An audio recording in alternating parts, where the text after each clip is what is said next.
Om Namo Bhagavate Vasudevaya. Om Namo Bhagavate Vasudevaya. Om Namo Bhagavate Vasudevaya. Om Namo Bhagavate Vasudevaya. Om Namo Bhagavate Vasudevaya. Om Namo Bhagavate Vasudevaya. Hare Krishna, chers dévots, nous continuons à étudier Srimad Bhagavatam. Donc Srimad Bhagavatam, c'est un ouvrage très très ancien. Les histoires décrites dans le Srimad Bhagavatam, on peut dater plusieurs millions d'années. Donc, dans la version officielle d'existence du monde et de l'humanité, il n'est pas écrit cette date-là.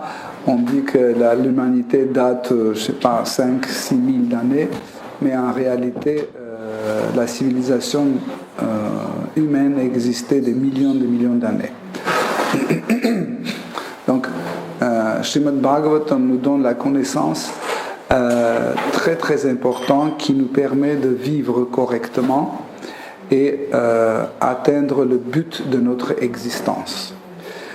Sans connaissance, l'homme ne peut pas vivre. Par exemple, si vous ne connaissez pas comment il faut brosser les dents, vous ne pouvez pas le faire. Si vous ne savez pas comment manger, vous ne pouvez pas manger. Si vous ne connaissez pas comment prendre le transport, vous ne pouvez pas. Si vous ne savez pas comment utiliser le téléphone, vous ne pouvez pas s'en servir. Et en fait, tout cela, ça fait partie de notre vie. Mais Srimad Bhagavatam, il explique beaucoup plus que ça. Il explique aussi comment il faut penser et comment il faut réfléchir. Donc, c'est rare quand un livre, quand un ouvrage nous apprend comment il faut réfléchir. Par exemple, à l'école, est-ce que tu avais ce genre de matière qui vous apprenait comment il faut réfléchir? Donc, Srimad Bhagavatam aussi nous apprend comment on doit réfléchir pour arriver à notre but. Ainsi que Srimad Bhagavatam explique plusieurs types de buts que l'homme choisit dans sa vie. Donc, il y a une conception de vie très très répandue, comme quoi le but de la vie, c'est la gratification des sens.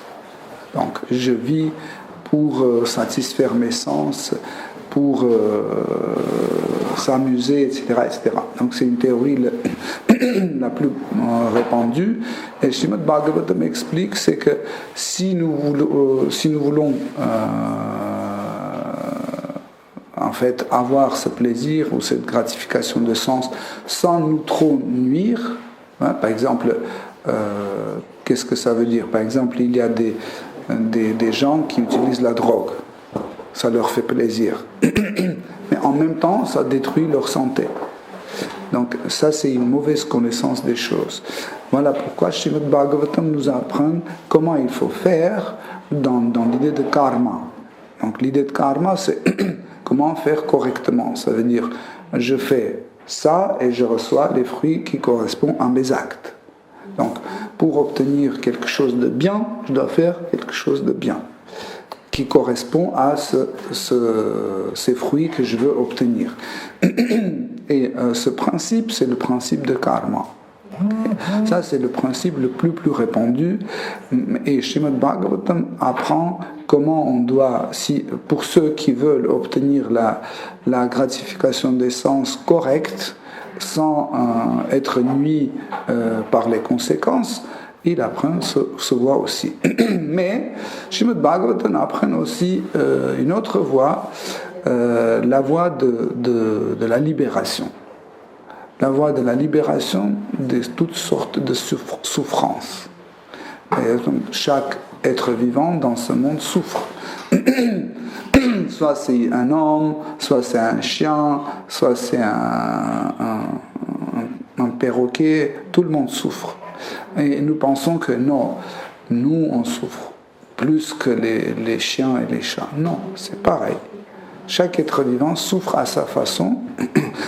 Par exemple, à chacun, en fait, a une certaine un attachement à ces choses pour laquelle il souffre. Par exemple, si je perds mon téléphone portable, je souffre un peu. Mais pour quelqu'un d'autre, ça sera très très grave. De la même façon, un chien peut perdre son morceau de croquette et souffrir un peu, et les autres chiens, pour lui, ça peut être très très grave. Okay? Donc, et en fait, Srimad Bhagavatam nous apprend en fait cette voie de la libération, comment nous pouvons se libérer de tout type de souffrance. Et il montre qu'en fait, cette voie, c'est ne pas être attaché à rien. Parce que nous souffrons parce que nous sommes attachés aux choses. Par exemple, si je suis attaché à cette table, si cette table se casse, donc je commence à souffrir. Si j'aime beaucoup mes parents, leur mort va me faire souffrir. Si je ne les aime pas, aucune souffrance. Ça veut dire... Tu peux aimer quelque chose sans être attaché? Oui. L'amour sans attachement n'existe pas. Parce que d'abord on s'attache, après on aime. Qu'est-ce que c'est un attachement? Attachement, c'est que, par exemple, prenons un truc mécanique. Par exemple, je suis attaché à cette chaise, okay? Avec une corde. Si tu déplaces cette chaise, je vais me déplacer avec. Donc c'est un attachement. Okay? Pareil, par exemple, si une fille est attachée à un garçon, si ce garçon va vivre à New York, elle va le suivre. Pourquoi? Parce qu'elle est attachée. Si elle n'est pas attachée, elle ne va pas le suivre. Ça veut dire d'abord il y a l'attachement. Et après, quand cet attachement prend les formes un peu, comment dire, plus grand, cet attachement grandit, et cet attachement commence à envahir tous les sens de l'homme. Ça veut dire qu'il n'est pas attaché juste, par exemple, à la beauté de cette fille. Hein? Il est attaché à son intelligence, et il est attaché à sa façon de parler, il est attaché à sa cuisine, etc. Quand tout est attachement devient trop grand, il commence à l'aimer. Okay? Donc d'abord vient l'attachement. Et s'il y a quelque chose qui se passe avec cette fille, ce garçon va souffrir. Donc en fait, les Védas expliquent aussi, c'est que si on s'attache à rien, la souffrance va disparaître. Donc c'est une autre voie. Il y a un autre but de la vie aussi, avoir un pouvoir.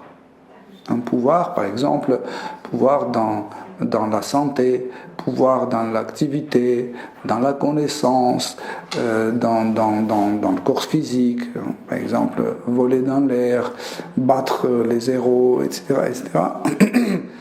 Ça, il y a des gens qui aiment bien et ils mettent ça comme leur but de la vie. Donc, et Srimad Bhagavatam explique aussi qu'on peut obtenir ça à travers la voie d'Ashtanga Yoga, en pratiquant certains exercices d'austérité, la méditation, etc. Mais Srimad Bhagavatam explique aussi un autre but, le plus important, qui donne les résultats de tous les autres. Et ce but, c'est l'amour pour Dieu, la personne suprême, chez Krishna. En fait, quand nous obtenons cet amour, nous obtenons tout ce que les voies précédentes peuvent nous offrir automatiquement. Cette voie est appelée aussi Bhakti Yoga.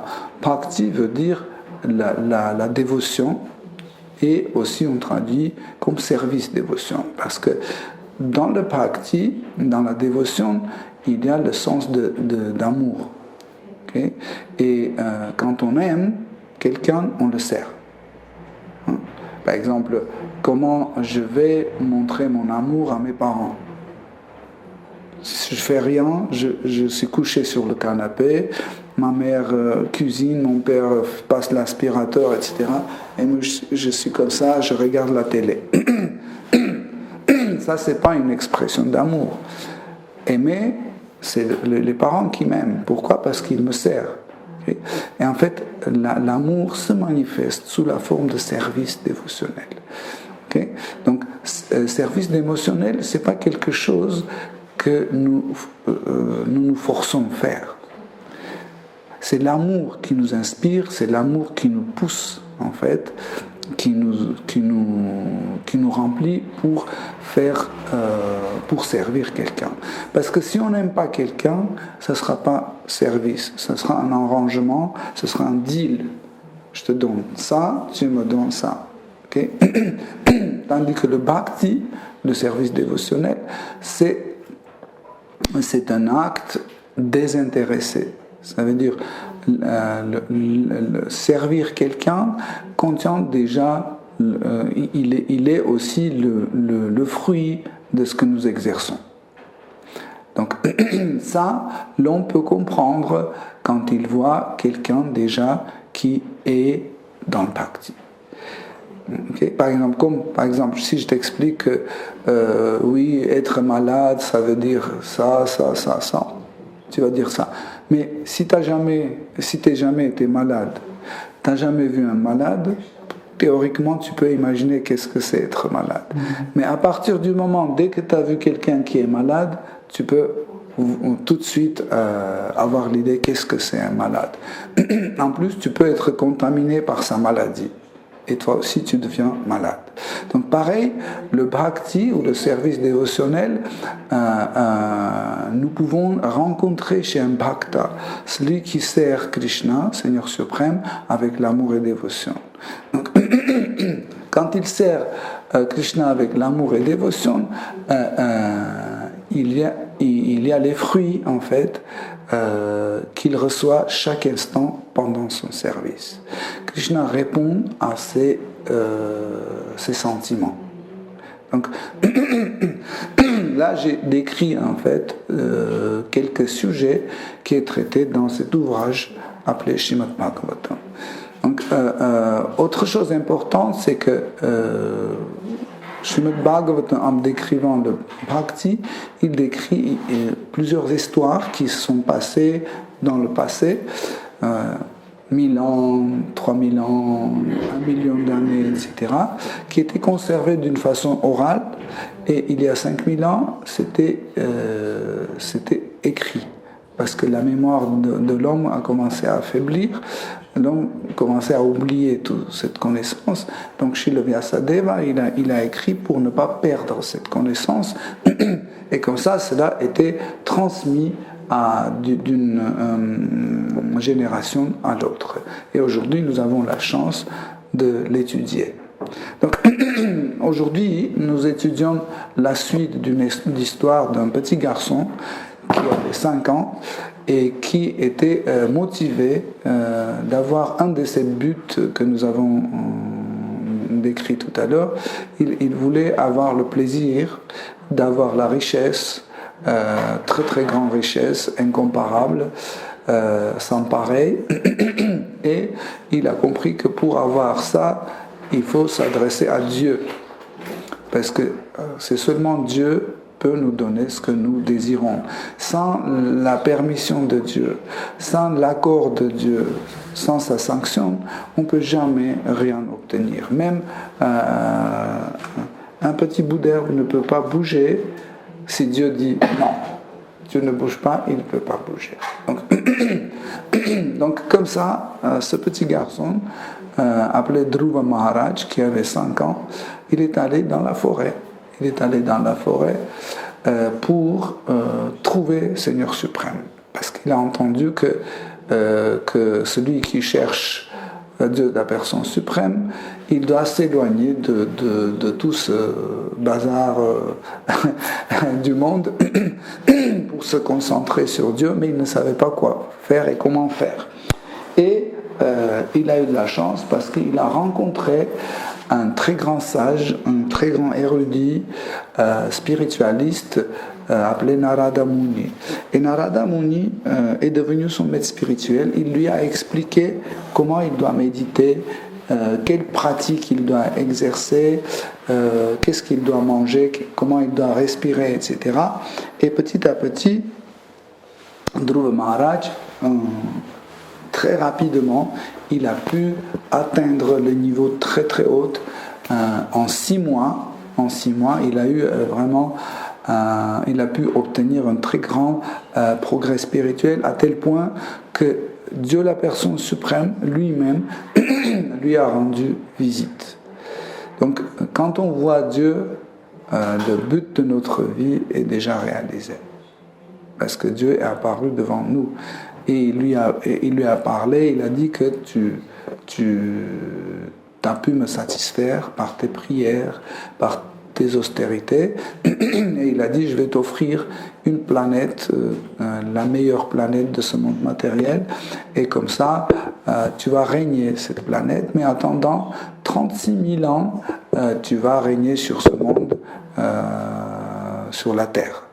Donc, à cette époque-là, on vivait jusqu'aux 100 000 ans.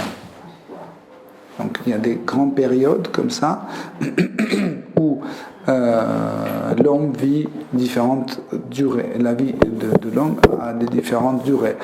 Donc au départ, c'est 100 000 ans, après c'est 10 000 ans, après c'est 1000 ans, et là, dans notre époque que nous vivons, c'est 100 ans.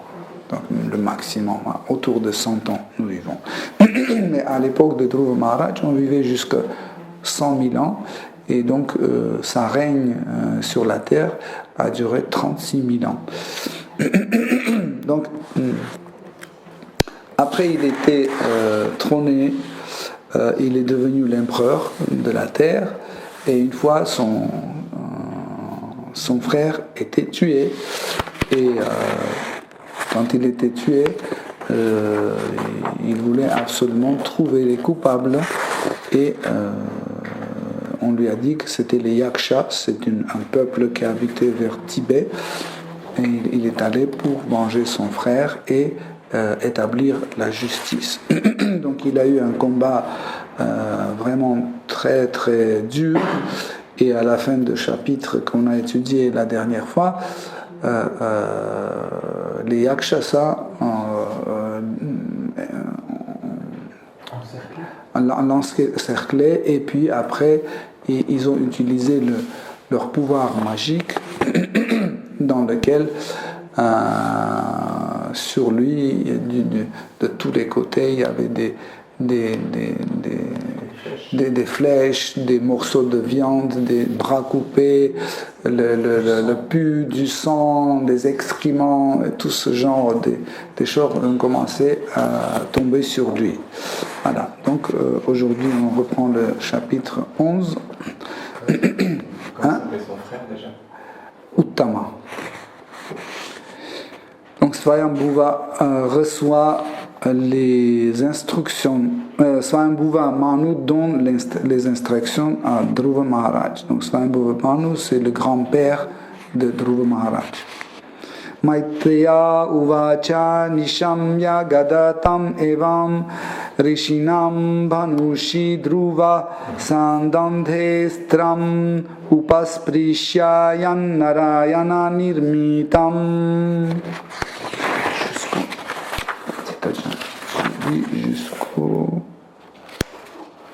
Jusqu'au 6. Le premier. Verset 1. Srimati a dit: Ô cher Vidura, lorsque Dhruva Maharaj entendit les paroles d'encouragement des grands sages, il accomplit l'Akshaman en touchant de l'eau, puis saisit la flèche préparée par Narayan et la plaça sur la corde de son arc. Tenant est porté par sa divine grâce Bhaktivedanta Swami Prabhupada. Dhruva Maharaj avait reçu une flèche spéciale que Narayan lui-même avait confectionnée, et, désirant mettre fin à l'illusion créée par les Yakshas, il la fixa sur l'arc de son arc. Il la fixa sur la corde de son arc. Comme l'enseigne la Bhagavad Gita, chapitre 7, verset 14, Mamema ye prapadyante mayam etam tarantite. Sans Narayan, le Seigneur suprême, nul ne peut surmonter l'influence de l'énergie illusoire.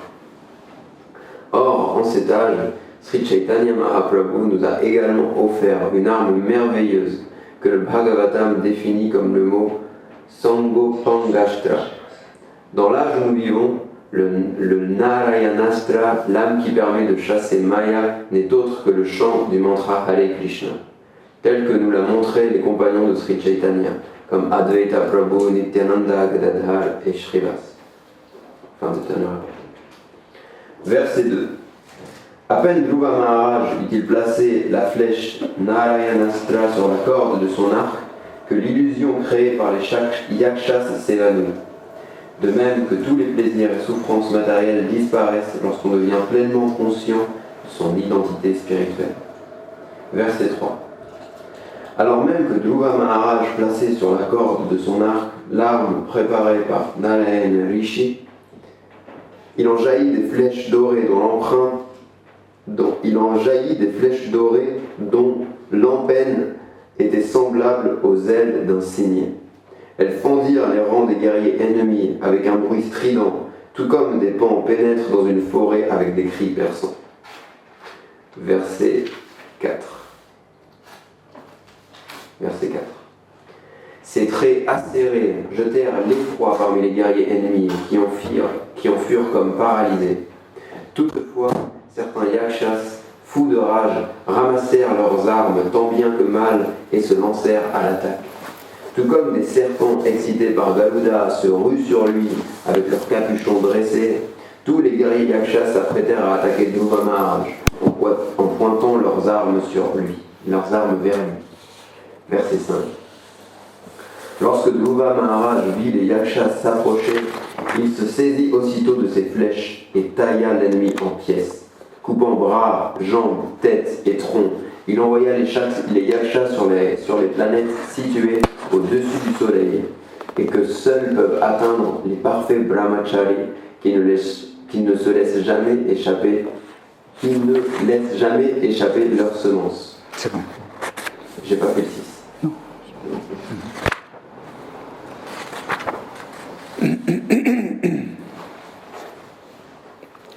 Donc,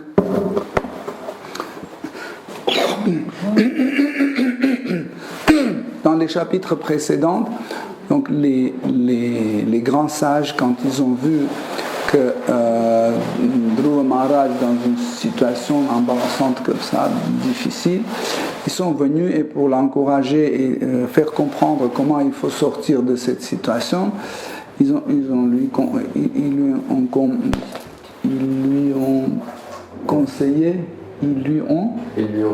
lui ont conseillé de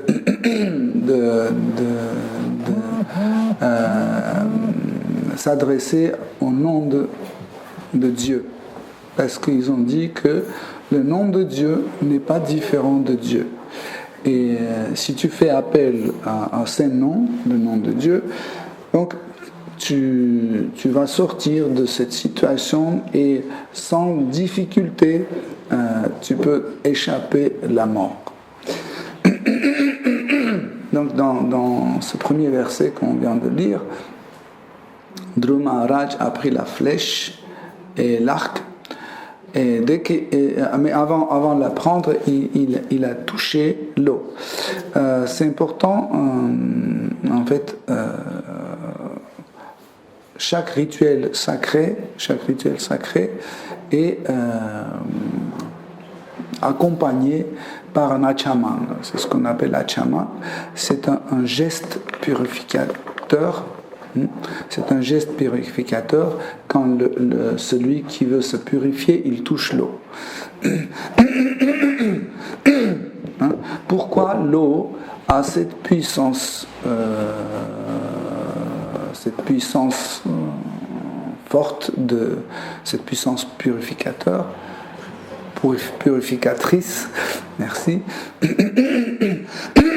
parce qu'en fait, l'eau dans notre univers est mélangée avec différentes sources. Donc même l'eau de notre robinet elle est purificatrice. Pourquoi?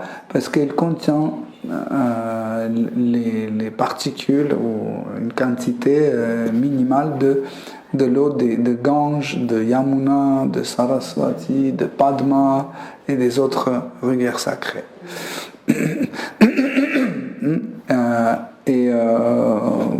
Automatiquement on va poser la question, mais pourquoi qu'est-ce qu'il y a de sacré dans la Gange ou les autres rivières? Pourquoi ces rivières-là sont sacrées?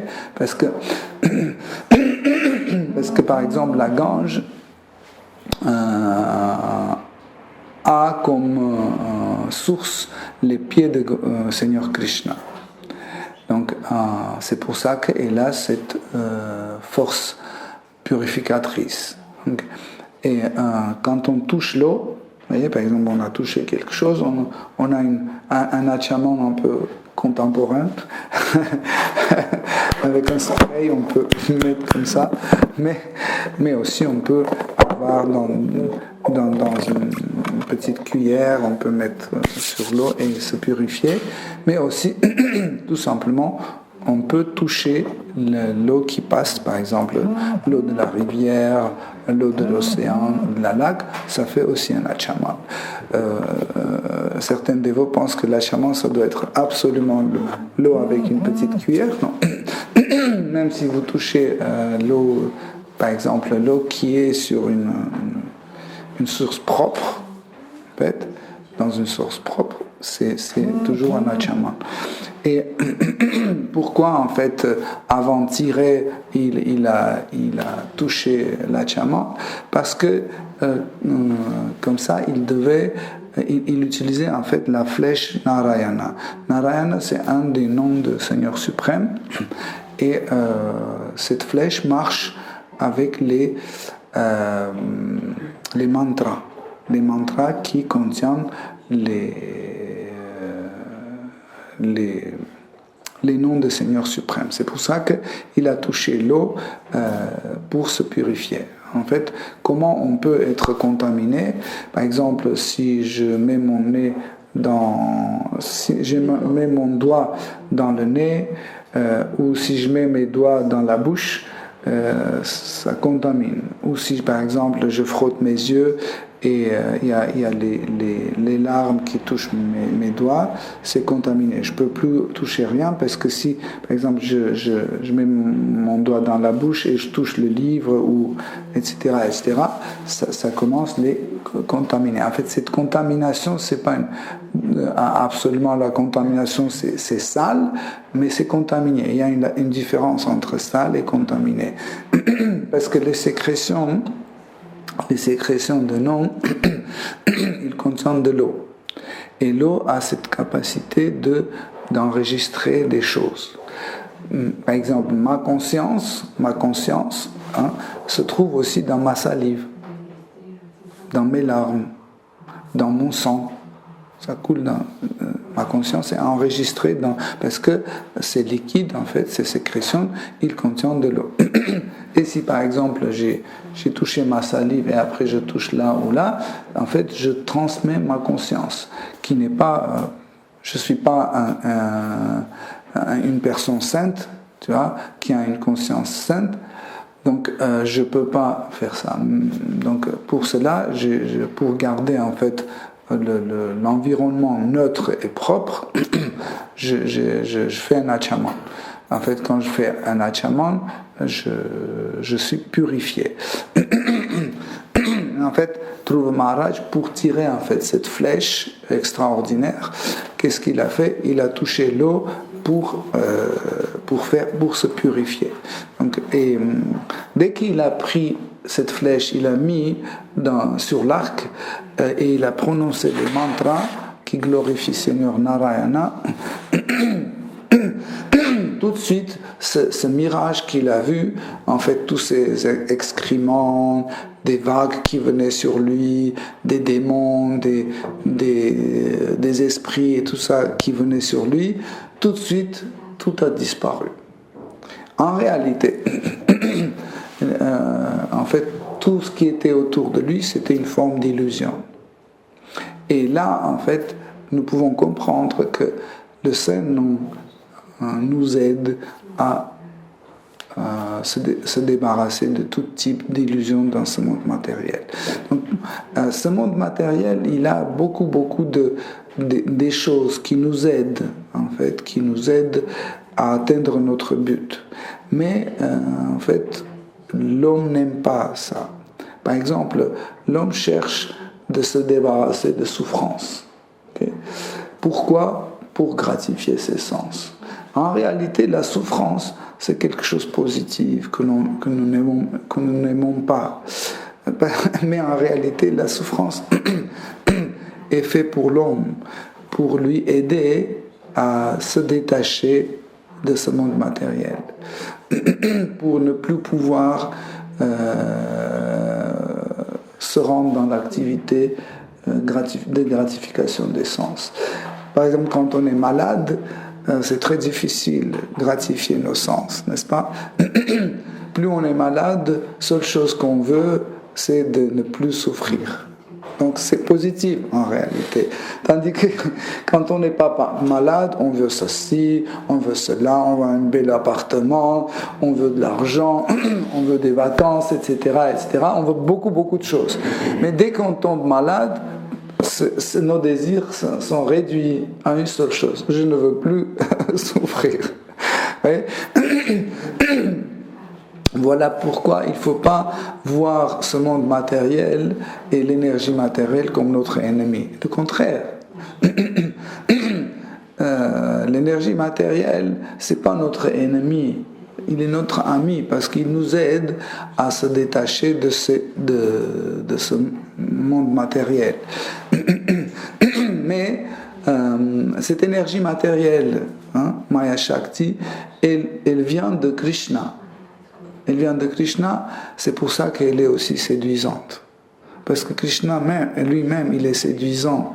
Et chaque contact avec l'énergie matérielle nous apporte un plaisir.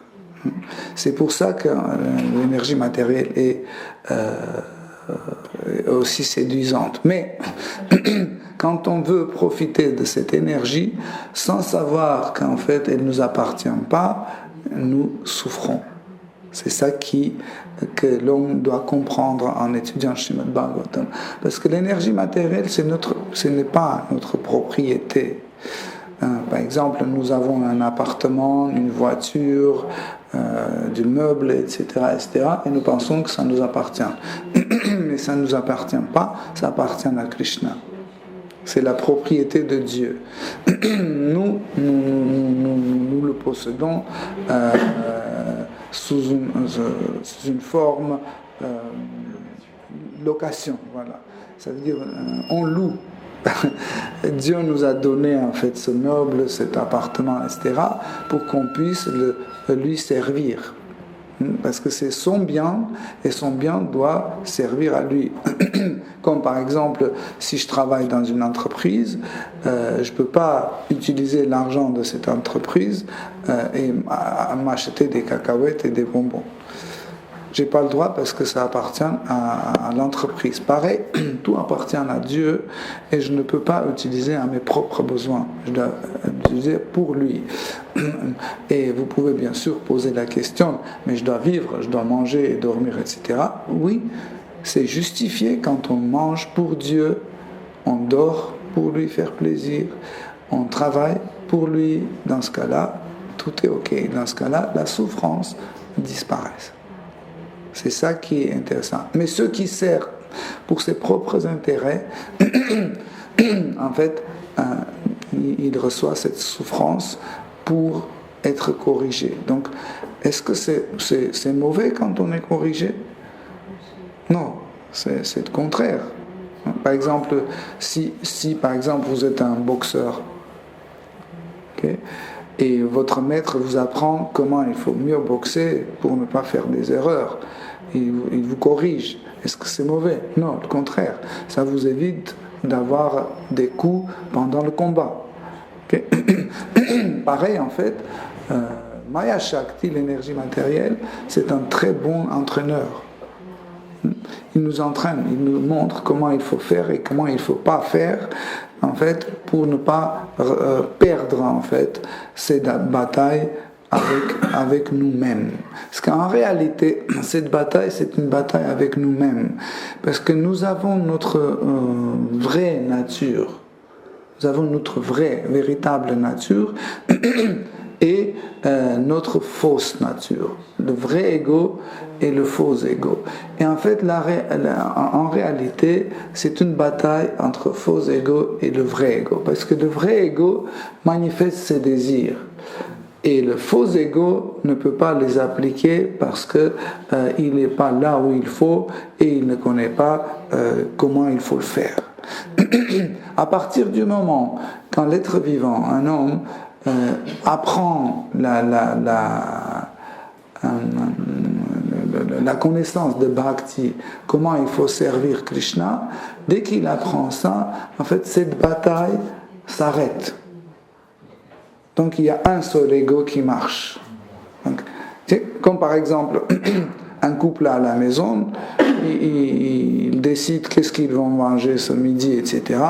Et il y a des disputes, dit non, c'est mieux manger ça, et non. Et après la femme dit pourquoi il ne va pas au boulot aujourd'hui, mon mari? Comme ça, je peux décider tout seul quoi faire. Et pareil, l'homme pense pourquoi je ne suis pas parti au boulot? Là, je pouvais manger tranquille à la cantine. Et, vous voyez. Donc pareil, en fait, quand il y a deux égos, ils se disputent tout le temps. Donc, et au moment, quand on comprend que en fait, nous sommes dévots de Krishna, ce deuxième, de faux ego, en fait, prend la position de vrai ego. Donc, et tout ce qu'il fait, il fait pour plaire à Krishna, et le vrai ego, en fait, est satisfait aussi. Donc, il n'y a plus de cette bataille. Voilà pourquoi nous voyons des grandes scènes, des envoyés de Dieu qui quand ils font quelque chose, et nous pensons, bah oui, regardez, ils souffrent aussi. Ils ne souffrent pas, parce qu'ils reçoivent des sentiments extraordinaires dans leur cœur, et ils revivent ce qu'on appelle Ananda. Donc, Ananda, des fois les gens comparent Ananda, on compare avec le bonheur. Okay. Des fois, les dévots aussi ils font cette erreur, ils disent que l'ananda c'est le bonheur. Non, l'ananda c'est un sentiment appelé la félicité, qui est un sentiment, un bhava indépendant. Tandis que le bonheur c'est un sentiment qui est lié avec la présence ou l'absence des choses. Par exemple, je suis heureux parce que j'ai des enfants, j'ai une femme, un appartement et la voiture. Si je ne les ai pas, je ne suis pas heureux. Okay. Tandis qu'Ananda, la félicité, ne dépend de rien. Je suis dans la félicité. J'ai une femme, je suis en félicité. J'ai pas de femme, je suis en félicité. J'ai de l'argent, je suis en félicité. J'ai pas d'argent, j'ai de l'argent, peu importe. Je suis marié ou je suis pas marié, j'ai faim ou j'ai pas faim, je suis en ananda. Et l'ananda, elle est appelée aussi nityananda. Ça veut dire elle est éternelle. À partir du moment quand l'homme goûte l'ananda, elle s'arrête plus. C'est pour ça qu'il ne faut pas mélanger le bonheur et l'ananda, c'est deux choses différentes.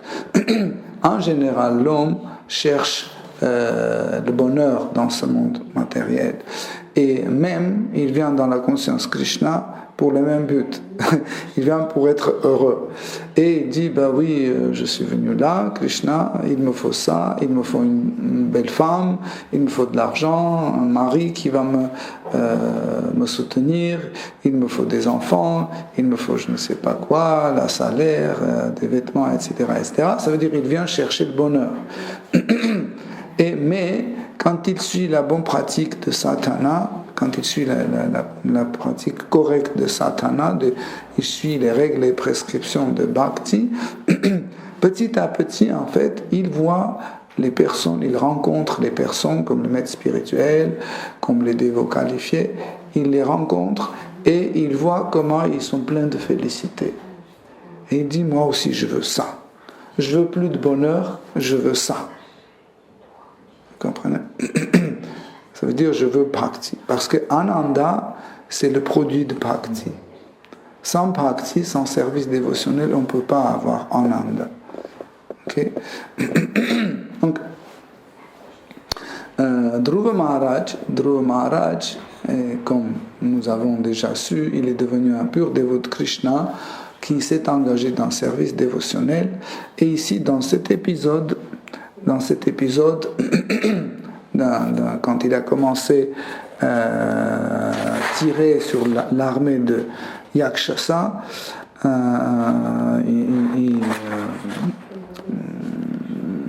ils ont commencé à tomber par terre parce que la puissance de Dhruva Maharaj est devenue très très forte. Et ils ont commencé à attaquer de tous les côtés Dhruva Maharaj, mais Dhruva Maharaj, avec ses flèches, il les a réduits en miettes, en petits morceaux. Et comme Maitreya Muni explique, les yakshas qui ont tombé de la main de Dhruva Maharaj, ils ont trouvé le refuge sur les planètes supérieures, en fait planètes édéniques on peut dire, et il dit que sur ces planètes vont les brahmacharis, les pratiquants qui n'ont jamais fait échapper leurs semences. Donc c'est pas forcément un endroit spirituel. Il ne faut pas penser que si c'est comme ça, donc c'est spirituel. En fait, l'austérité n'est pas égale à spiritualité. L'austérité, c'est un outil d'un spiritualiste. Okay? C'est pas la même chose. Et en fait, nous pouvons poser la question, mais pourquoi et comment ça arrive que les yakshas qui étaient des pécheurs, pourquoi ils n'ont pas allé en enfer, mais ils ont allé au paradis? Pourquoi? Où est la justice? Mais en fait, il n'y a pas d'injustice parce qu'ils ont tombé de main de Dhruva Maharaj et parce que Dhruva Maharaj est un dévot, donc en les tuant, il leur débarrassait de leur mauvais karma. Parce qu'ils ont participé en fait à un acte de justice et à un acte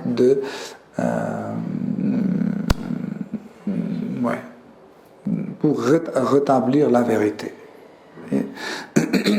Comme par exemple tous les êtres qui ont participé à la bataille de Kurukshetra, ils ont eu comme cadeau au minimum les planètes édéniques, au minimum. Certains se sont libérés sur Brahmaloka, les autres ils sont allés sur Vaikuntha, il y en avait qui sont allés dans Brahman impersonnel, mais aussi... Ah, ça tout se passe. Mais il y en avait beaucoup qui sont allés directement dans le monde spirituel. Donc, ici, donc, on peut dire, mais pourquoi en fait Dieu ne participait pas à ça? Si, parce qu'en fait, le pur dévot de Krishna possède la miséricorde de Dieu et il a le droit et la liberté de donner cette miséricorde à celui qu'il veut. Donc, et là, Dhruva Maharaj a pu donner cette libération et cette miséricorde à ces yakshas. Le verset 6. Le verset 6. Lorsque Swayambhuva Manu vit que son petit-fils, Dhruva Maharaj, faisait périr tant de yakshas qui n'étaient pas vraiment fautifs, poussé par sa grande compassion, il s'en vint trouver Dhruva, accompagné de grands sages afin de le raisonner. Verset 7. Manu dit, je t'en prie, mon cher fils, arrête. Il n'est pas bon de se laisser emporter sans raison par la colère. Cette voie conduit à une existence infernale. Tu outrepasses tes droits en tuant des yakshas, qui à vrai dire ne sont pas fautifs. Verset 8. Mon cher enfant, les autorités en matière de religion ne t'approuvent nullement d'avoir massacré les yakshas, qui n'avaient pas commis de faute.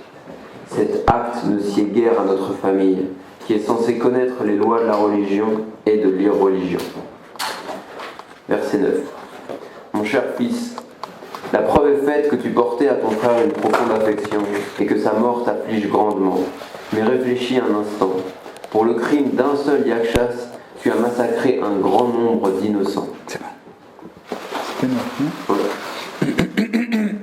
Donc, la bataille entre les yakshas et Dhruva Maharaj était observée par les demi-dieux qui regardaient de leur planète et éventuellement le grand-père de Dhruva Maharaj, Swayambhuva Manu, il a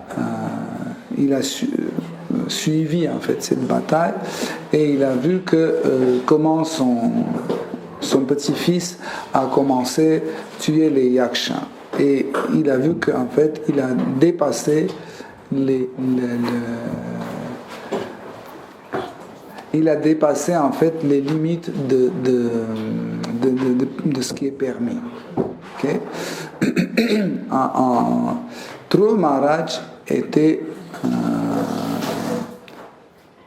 un roi, un empereur. Et il n'avait pas le droit de commettre ce genre d'erreur.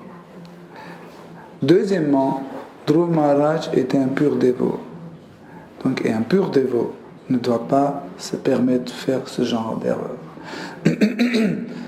Par exemple, c'est pas comme ça que, par exemple, mon enfant, sans me demander la permission, a pris cet achaman et il l'a utilisé et je lui donne une plaque ou je ne sais pas, je l'enferme dans les toilettes pendant 3 jours. Okay.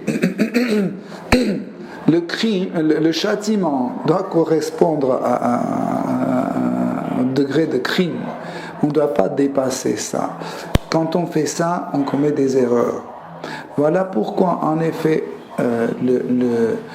les shastras nous conseillent de pardonner. Pourquoi en fait? Parce que si on veut lui donner pardonner, mais pas inculquer. Hein? Inculquer. Non, quand il m'a fait quelque chose, je lui. Répliquer. Oui, quand je veux répliquer à quelqu'un qui m'a fait quelque chose, je peux me tromper dans le degré de son crime, tu vois, et mon châtiment peut être ou pas assez ou plus qu'il faut. Ok? Souvent, c'est plus qu'il faut. Pourquoi? Parce que quand quelqu'un me dit quelque chose qui ne me plaît pas, ou quand quelqu'un fait quelque chose qui ne me plaît pas, par le rajas, je commence à le multiplier. Et je me dis, il m'a dit ça, wow. Mais quand il dit la même chose à quelqu'un d'autre, nous disons, mais alors, c'est rien du tout. Mais quand c'est dit à nous, ça devient très grave, énorme et très important. Ouais. Et c'est pour ça que notre châtiment souvent n'est pas égal à la crime qui était commis.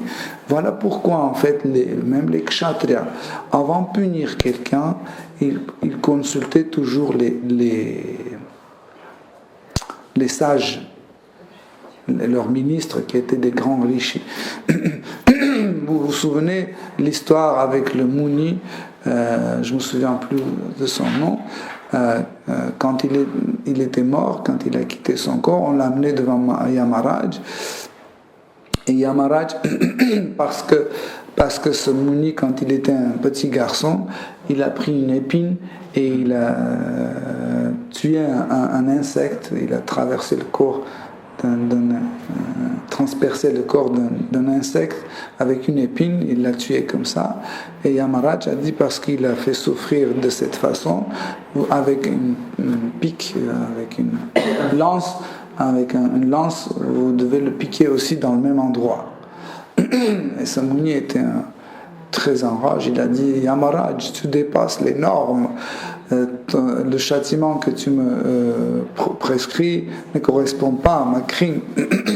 J'étais un enfant, et l'enfant, quand un enfant fait quelque chose, on lui pardonne ses péchés parce qu'il est dans l'innocence, dans l'ignorance. Tu peux pas faire ça. Et il a maudit Yamaraj, mais parce que c'était un grand brahmana, sa malédiction est devenue une bénédiction. Il a maudit Yamaraj en disant que tu vas naître dans un ventre d'une Shudrani. Et ce qui s'est passé, il était né dans le ventre Shudrani comme Vidura. Donc, c'était une bénédiction en réalité. Pourquoi ? Parce que comme ça, il a participé aux divertissements transcendantaux de Shri Krishna. Donc, et ici, Swayambhuva Manu devait absolument intervenir. Pourquoi ? Parce qu'en fait, c'est lui qui a donné comment ça s'appelle, ce livre de... Les lois. Oui, mais comment on dit ça ? Le codex. Oui, code civil et pas seulement civil, et social, etc. En fait. Le codex de loi. La loi universelle, on peut dire, qui concerne tous les êtres vivants et qui concerne tous les ashramas, tous les varnas, etc. etc.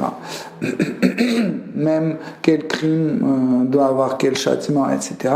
Et du coup, il voit que son petit-fils ne respecte pas ça. Aussi, c'était aussi, entre guillemets, une affaire familiale aussi. Donc, et c'est pour ça que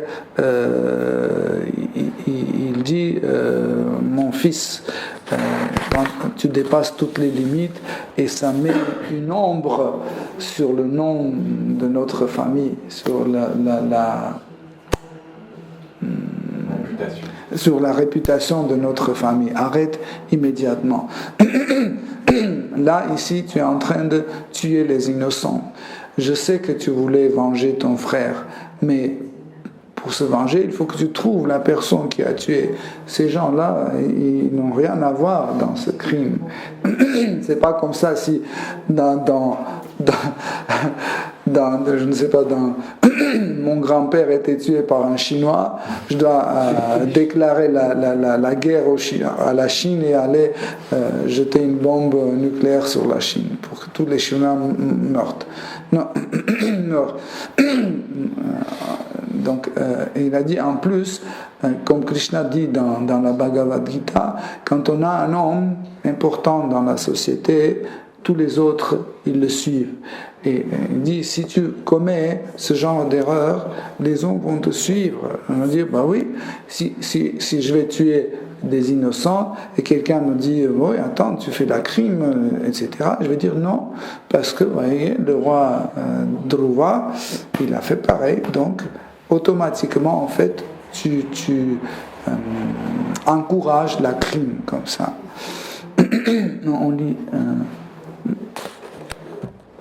le verset 9. Ah non, 10, oui. Verset 10. On ne doit pas considérer le corps comme le moi véritable, et à la façon d'un animal tuer le corps des autres. Ces actes sont particulièrement condamnés par les êtres saints qui suivent la voie du service de dévotion offerte à Dieu, la personne suprême. Verset 11. Il est très difficile d'atteindre la demeure spirituelle de Hari sur les planètes Vaikuntha, mais tu as l'incomparable chance d'être déjà destiné à cette demeure pour avoir adoré le Seigneur en tant que le refuge suprême de tous les êtres vivants. Verset 12. Le Seigneur pense constamment à toi, car tu es un pur dévot de sa personne, et tous ses proches serviteurs te reconnaissent également comme tel. Ta vie doit servir d'exemple. Je suis donc surpris de te voir accomplir un acte aussi abominable. Verset 13.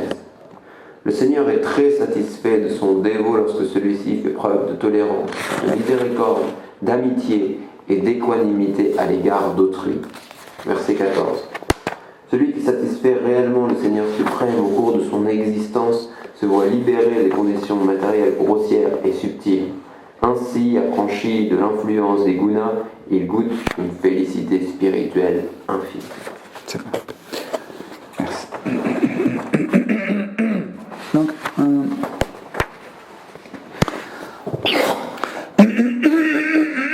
Donc, en réalité, tout ce que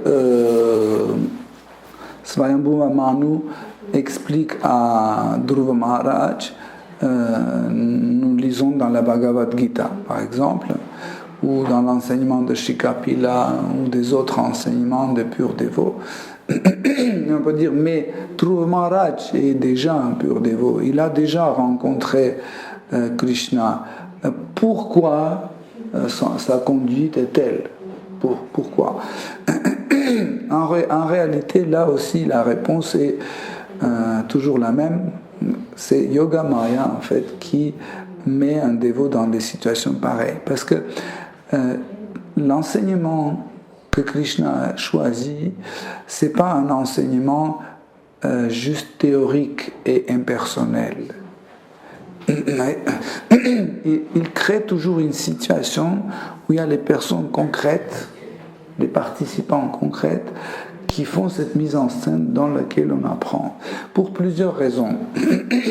La première raison, c'est que si c'était juste un enseignement un peu impersonnel, je ne parle pas de l'enseignement sur l'impersonnalisme, hein, la façon par exemple, quand je dis il faut pas faire, je ne sais pas, cambrioler les appartements. Ok? Ça, c'est une façon impersonnelle. Quel appartement il ne faut pas cambrioler? Qui ne doit pas?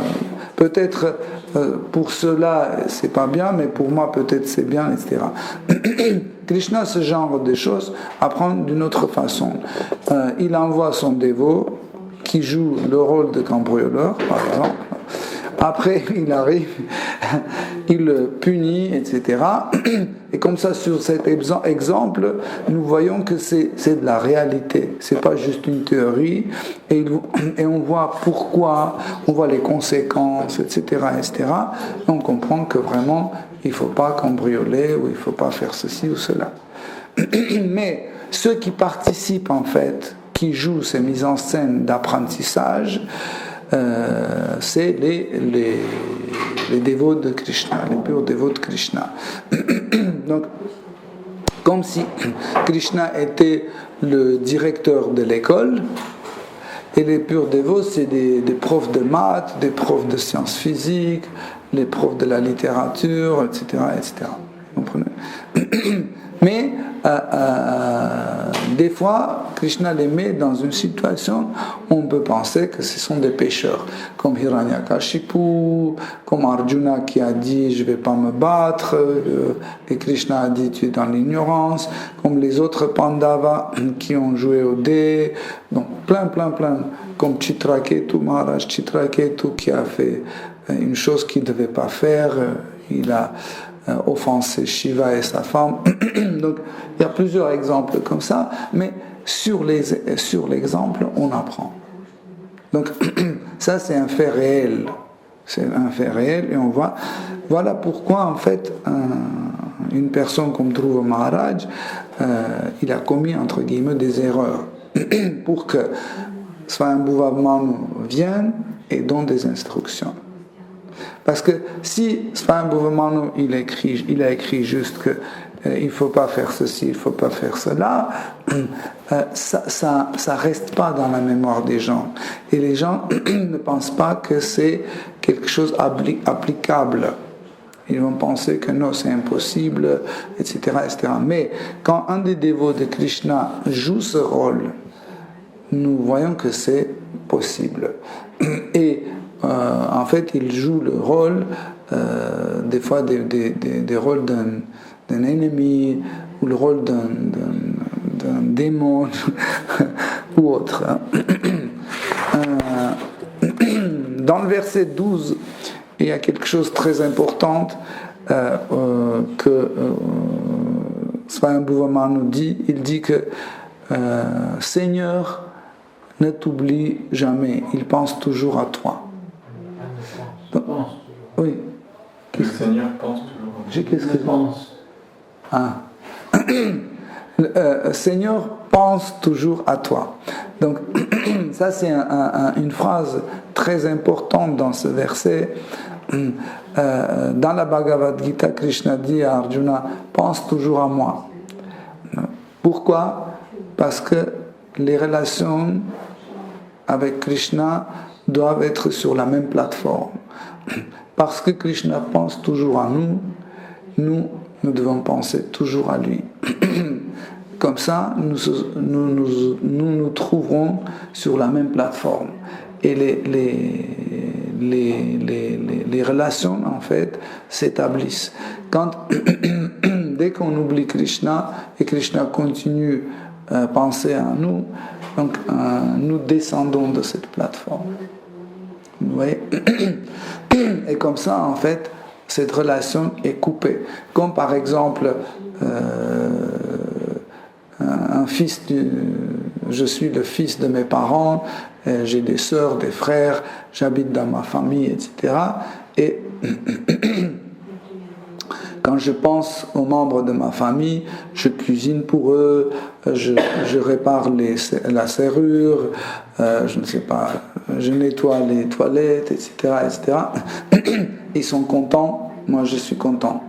Okay? En pensant en eux, je maintiens mes relations. Mais dès que j'oublie, dès que je les oublie, tout de suite je descends de cette plateforme et mes relations commencent à disparaître. Parce que je ne pense plus à eux, ça veut dire je gagne mon argent, je dépense à mes besoins, etc. Je fais rien à la maison, etc. Pourquoi? Parce que je pense plus à eux et comme ça nos relations deviennent plus faibles et après je fréquente plus mes parents, je vis à part, je pense plus, je les appelle plus, etc. Et petit à petit, en fait, moins je pense à ma famille, moins mes relations familiales sont maintenues. Pareil, avec Krishna, ce sont des relations personnelles. Krishna pense toujours à nous. Et dès qu'on arrête de penser à Krishna, tout de suite, en fait, on tombe de cette relation, de cette plateforme de nos relations personnelles avec lui. Donc, bon, je pense qu'on peut s'arrêter ici. Hare Krishna. Si les dévots ont des questions. On parlait un moment que pour ressentir Ananda, il faut effectuer du service dévotionnel. C'est un produit du service dévotionnel. Et dans le cas des impersonnalistes, en fait, qui ressentent Brahmananda, quelle est la manière dont ils peuvent ressentir cette félicité? Car ils n'ont pas la notion de personne, du coup il n'y a pas de... C'est une très bonne question. Donc, en réalité, Brahman impersonnel, c'est une personne aussi. Donc, et la relation impersonnelle, c'est aussi une forme de relation avec une personne. Okay? Mais cette relation n'est pas personnelle. Pourquoi? Parce qu'en effet, nous ne voudrions pas l'échange. Dans les relations impersonnelles, nous ne voulons rien donner et rien recevoir.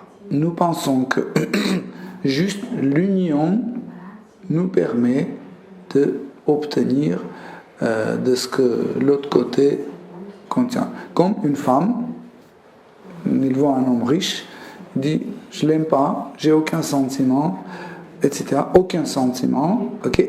Ça veut dire qu'il n'y a rien personnel, mais elle pense qu'il suffit que je me marie avec cet homme, son argent et mon argent. Bon, je théâtralise un peu pour que ça soit compréhensible. Donc pareil, dans la situation des impersonnalistes, c'est comme ça, parce qu'ils veulent rien faire, ils n'ont aucun sentiment pour Brahman impersonnel. Le Brahman impersonnel n'a aucun sentiment pour l'être vivant, mais ils pensent qu'automatiquement, quand on se réunit, en fait, on crée une union, donc automatiquement, son argent est mon argent, sa réputation est ma réputation, et sa maison est ma maison, etc., etc.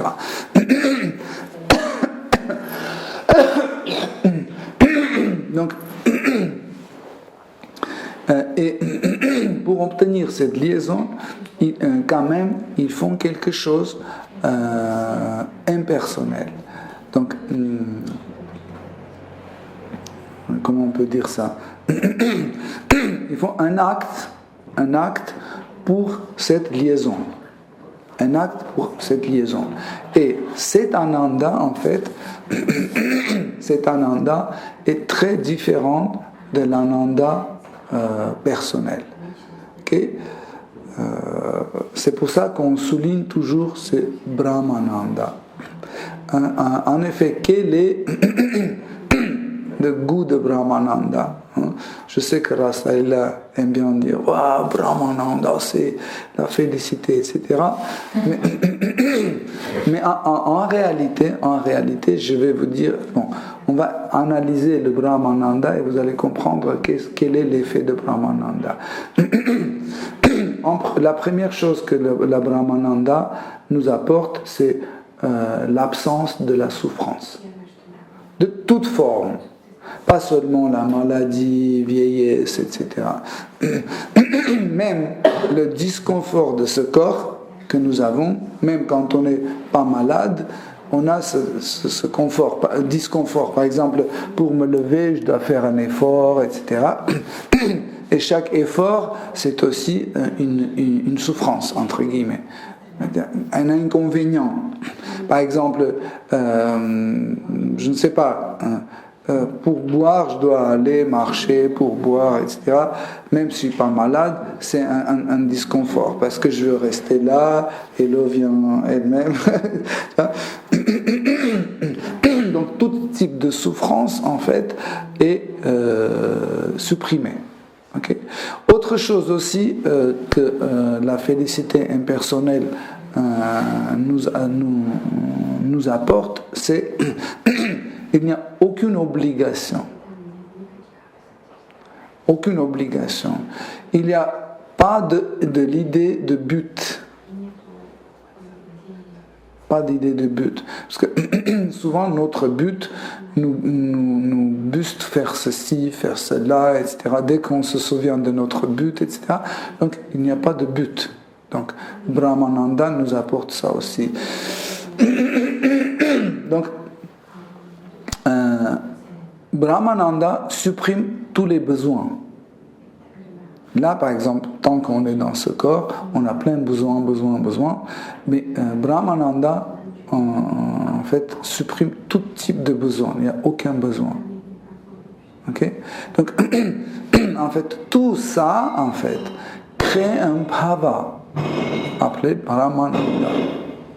Ça veut dire, quand on ne souffre pas, quand on n'a aucun besoin, aucun disconfort, etc., bon, on peut décrire très longtemps, hein. Il y a plein de trucs que Brahmananda apporte. Donc, tout ça, en fait, crée un état, l'âme revit ce qu'on appelle Brahmananda. Okay? Parce que Ananda, c'est aussi un bhava. Okay? Donc, mais il y a d'autres types d'Ananda, hein, en fait. Dans le monde spirituel, on a aussi deux types de Brahmana, deux types d'Ananda, Aishvarya Ananda et Mathura Ananda. Okay? Donc, ils sont un peu différents. Leur goût est différent. Okay? Mais, à son tour aussi, par exemple, Mathura Ananda, elle est divisée aussi. Comme par exemple Shantananda aussi, elle est différente de Prityananda. Prityananda, c'est la forme de Dasyarasa. Okay. c'est pas la même chose, c'est pas la même Ananda. Ou par exemple, Vatsalya Ananda, elle est différente de Priya Ananda, de relation amicale. Okay? C'est pas la même Ananda. Okay? Pareil, il y a Vaikuntha Ananda, Ayodhya Ananda, etc., etc. Donc ça, c'est des choses, en fait, c'est des bhavas, les félicités qu'on reçoit, en fait. Donc, dans le monde spirituel, il y a infiniment de types d'ananda, infiniment de types d'ananda. Ok? Mais en revenant à ta question, si je fais rien, je ne vais pas obtenir ça.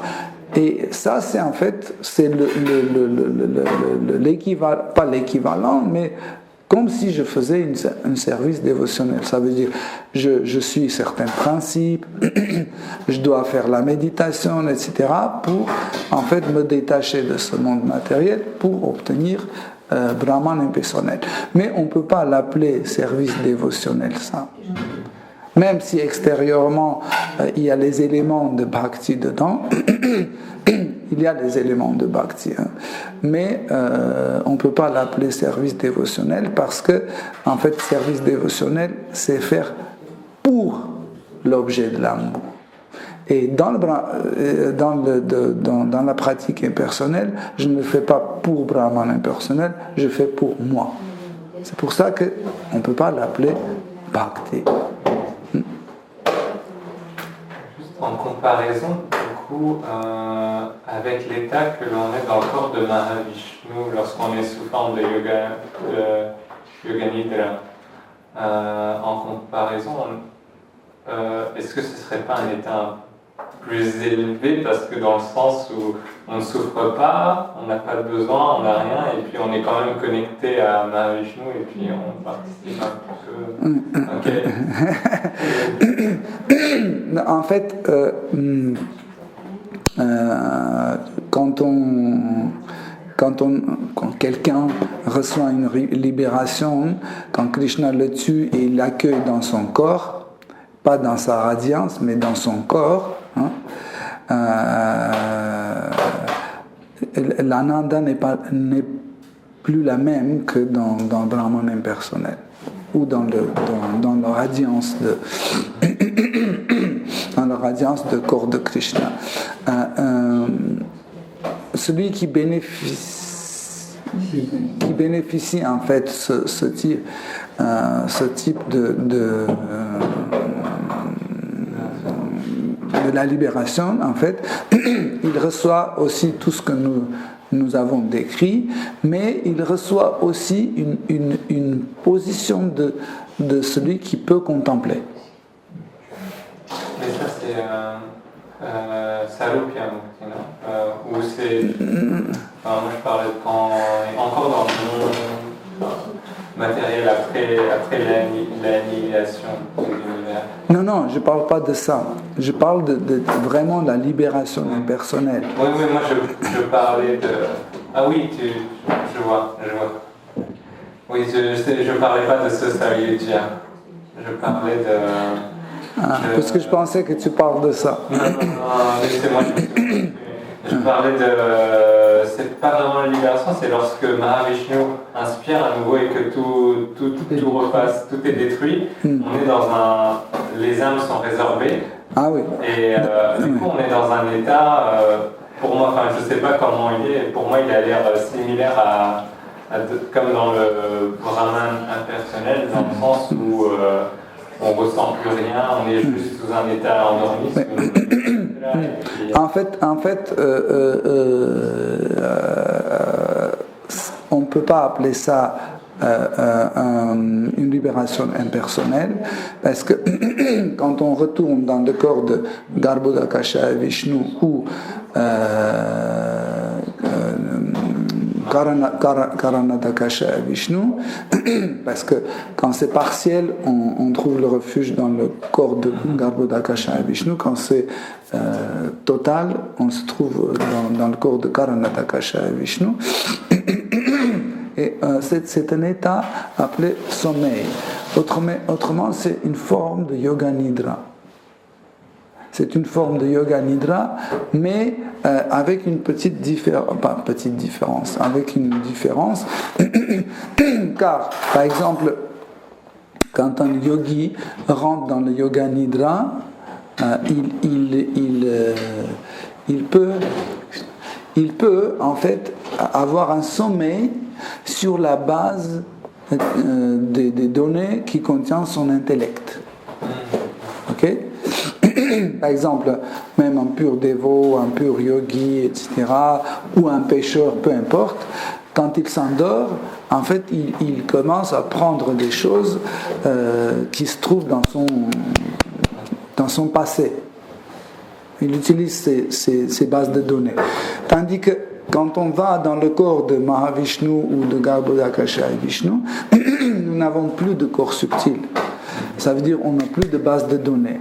Mais on commence à rêver en se basant sur les données que Vishnu nous donne. Ça veut dire, autrement, il nous branche sur son état de yoga nidra. Bon, chacun est branché selon sa personnalité. Okay? Et chacun est en train de contempler, c'est un état contemplatif en réalité, et chacun peut contempler ce que Mahavishnu lui branche. Tout le monde ne voit pas la même chose. Tout le monde ne voit pas la même chose. Chacun voit sur quoi, en fait, Mahavishnu a tourné sa tête et il voit ça. Ok? C'est pour ça qu'en fait, c'est un état comparable à Yoga Nidra, mais sans avoir les données, les propres données. C'est les données par... bon, si vous voulez encore, c'est un état aussi contemplatif et quand tu revis quelque chose. Okay? Donc, et Mahavishnu nous montre des choses, en fait, et il nous fait revivre des choses, ce que l'on a réalisé pendant notre séjour dans le monde matériel. Parce qu'en fait, il y a plein d'émotions, en fait, que nous revivons, mais on n'arrive pas à les accumuler, voir, mettre devant nous pour analyser. Et là, en fait, c'est entre guillemets l'occasion de montrer à Jiva et faire revivre en fait ces émotions. Parce que c'est grâce aux émotions que l'âme commence à évoluer. C'est pas juste les événements. L'événement, c'est rien du tout. Mais les ressentis ou les bhavas de cette personne dans cet événement, c'est ça qui fait évoluer l'âme. Okay.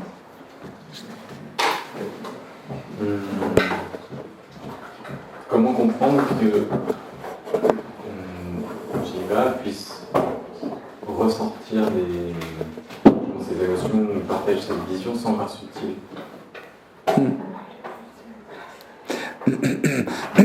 En fait, comment Jiva peut ressentir ou revivre cet état sans avoir le corps subtil? De se trouver dans le corps de Mahavishnu ou d'Akasha Vishnu. En réalité,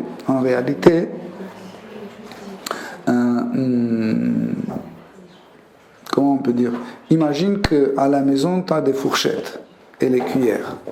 Mais quand tu viens manger chez moi, tu utilises mes fourchettes et mes cuillères. Ok? Et quand tu pars de chez nous, tu n'apportes pas mes fourchettes et mes cuillères, tu les laisses et tu vas et tu manges avec tes fourchettes et tes cuillères chez toi. En fait, ces outils, le faux ego mental, intellect, ce sont des outils en fait qu'on utilise dans le monde matériel, ok, qui nous propose, parce qu'on est invité par Maya ici, donc on utilise ces couverts, en fait, ce qu'elle nous donne. On utilise le mental, intellect et le faux ego, ok, ici. En fait, c'est notre conscience, en fait, c'est notre conscience qui qui, en contact avec l'énergie matérielle, prend ses formes. En fait, commence à avoir certaines formes. Tout d'abord, c'est la perception de soi qui nous donne le faux ego. Je ne veux pas faire long, mais je ne peux pas éviter les détails aussi. Parce que. Hein? C'est l'Ananda Maya Kosha. Ananda Maya Kosha, c'est la conscience, en fait, la couche de conscience initiale. C'est ce qui permet justement de sentir. La perception de soi. En fait, en contact, parce que la conscience, tant que la conscience n'est pas en contact avec une autre énergie, il n'y aura pas la perception de soi. Donc, par exemple, dans le monde spirituel, quand Chaitanya Shakti, l'énergie de la conscience, rentre en contact avec, par exemple, Chit Shakti, tout de suite est là la perception de soi. Jai Hare Krishna, Hare Krishna.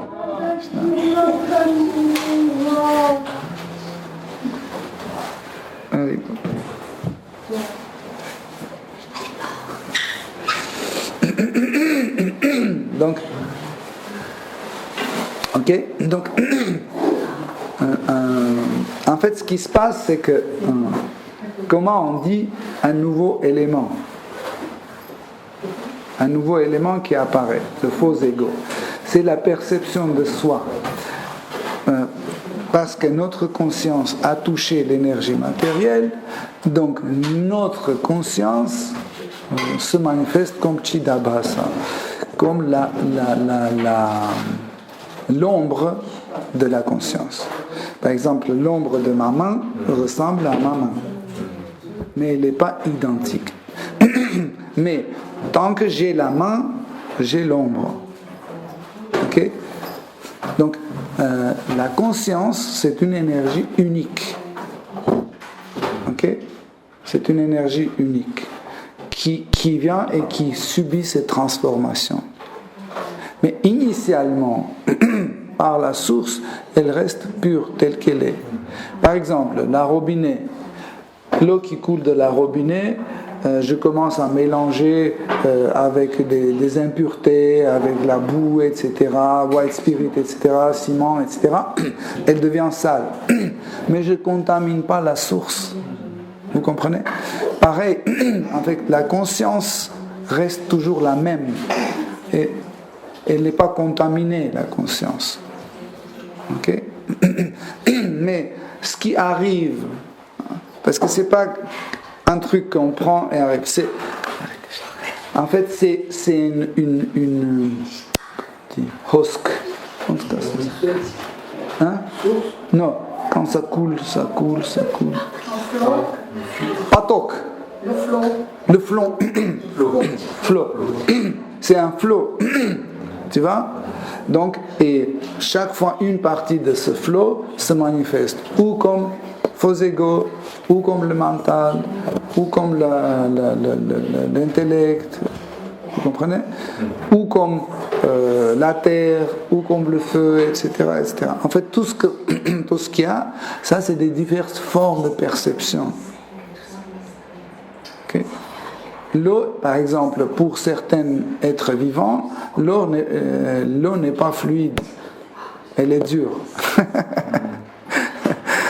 Par exemple, il y a des micro-organismes, il y a certains types d'organismes pour lesquels la terre est fluide, n'est pas dure. Parce que leur perception de soi est différente. Ok? Là, le corps, c'est aussi une forme de perception de soi, c'est un résultat de perception de soi. La terre prend cette forme par cette perception de soi. Ok? Donc, ça veut dire originellement, comme on a dit, en salissant l'eau de robinet, on ne salit pas la source. Ok? Ça veut dire originellement, la conscience est toujours avec l'âme. Donc ça veut dire quand il nous prive de contact, en fait, qu'est-ce que Krishna fait? Il nous coupe le contact avec l'énergie matérielle. Dès que ce contact est coupé, on n'a ni faux ego, ni l'intellect, ni mental matériel. Mais nous avons dans la conscience originelle, nous avons toujours mental, nous avons toujours l'ego, la perception de soi, et nous avons toujours l'intellect, qui est toujours avec la source. Ça ne se perd pas. Tu comprends? Et quand par exemple Atma, l'âme rentre en contact avec Chit Shakti, l'énergie, ou avec Yoga Maya, tout de suite, en fait, son ego prend telle forme, selon ce contact. Comme par exemple, si je touche je sais pas, la neige, mes doigts deviennent violets, verts, pâles, etc. Quand je touche le feu, mes doigts deviennent rouges, gonflés, etc. Mais les doigts sont toujours les mêmes. Okay? Ça dépend avec quoi on rentre en contact. Quand on est résorbé dans le corps de Galvodaka Vishnu, on a cette faculté de percevoir ce qu'il ressent, parce qu'originellement il y a mental, intellect, ego. Oui, mais avec une différence, c'est que, par exemple, je suis maintenant dans le monde matériel, je suis en contact avec l'énergie matérielle. Pour cela, j'ai faux ego, mental, intellect. Quand Vishnu coupe mon lien avec le monde matériel, il me ramène dans son corps, j'ai le contact avec lui. En fait, le corps de Mahavishnu, c'est le monde spirituel. C'est une forme de monde spirituel. Comme par exemple, on a parlé l'autre jour que Brahman impersonnel aussi fait partie du monde spirituel. Mais séparé. Pareil, le corps de Krishna, de Mahavishnu, de Narayana, de Gopal ou Ramachandra font aussi une partie spéciale du monde spirituel. Ok? Tu comprends? Donc pareil, quand l'âme va dedans, elle commence à avoir un contact avec cette humeur, cette énergie, cette activité, etc. etc. Qu'est-ce qu'il fait, Mahavishnu? Il ne joue pas à flûte, etc. Donc, s'il ne joue pas à la flûte, moi aussi, je n'ai pas contact avec cette flûte. Tandis que quand l'âme va sur Goloka Vrindavan, la flûte est là, j'entends, et donc je rentre en contact. Tandis que dans le corps de Mahavishnu, je ne rentre pas en contact avec tout ça. Je rentre en contact avec son Yoga Nidra. Parce que son humeur, c'est Yoga Nidra. Ok? Il est rempli de ça. Il faut qu'on comprenne qu'en fait, l'âme agit toujours selon ce yoga, ce contact. Ok? C'est pour ça qu'en fait, le monde matériel est comme ça. Si tu supprimes les jivas du monde matériel, tout de suite, il va retourner à son état originel. Il va devenir pradhana.